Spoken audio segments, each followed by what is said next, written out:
Totoo bang mas madaling magkasakit ang senior na konti lang uminom ng tubig? Magandang araw po, mga ka-senior. Welcome po sa inyong ka-senior health tips.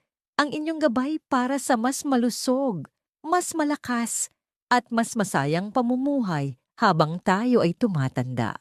Mga ka-senior, marami pong matatanda ang umiiwas uminom ng maraming tubig dahil ayaw nilang pabalik-balik sa banyo, lalo na sa gabi.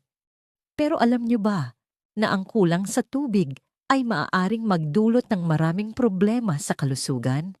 At habang tayo ay tumatanda, mas nagiging mahalaga ang tamang hydration.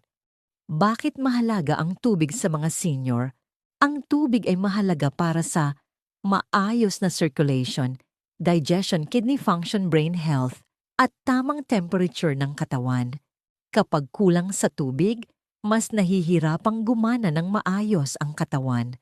Ano ang posibleng epekto ng kulang sa tubig? Kapag madalas kulang sa tubig ang senior, maaaring magkaroon ng pagkahilo-panghihina, constipation, urinary tract infection, headache, dry skin at confusion o pagiging makakalimutin. Sa ibang seniors, ang dehydration ay maaaring magdulot ng pagkadapa dahil sa pagkahilo o panghihina. Nakakaapekto ba ito sa utak? Oo mga ka-senior, kapag kulang sa tubig, maaring maapektuhan ng concentration at memory. May ilang seniors na madaling malito, madaling mapagod, o parang lutang ang pakiramdam kapag dehydrated. Nakakaapekto rin ba ito sa puso at kidney? Oo. Kapag kulang sa tubig, mas nahihirapan ang kidneys, maaring mas kumapal ang dugo, at mas nahihirapan ang circulation. Kaya mahalaga ang tamang hydration, lalo na sa may maintenance medicines. Bakit may mga senior na ayaw uminom ng tubig? Kadalasan dahil sa madalas na pag-ihi, takot magising sa gabi o hindi agad nauuhaw, at ito ang mahalaga mga ka-senior. Habang tumatanda, minsan hindi na gaanong nararamdaman ng uhaw kahit kailangan na pala ng tubig ng katawan. Paano mas madaling makainom ng sapat na tubig? Uminom paunti-unti buong araw, huwag hintaying mauhaw.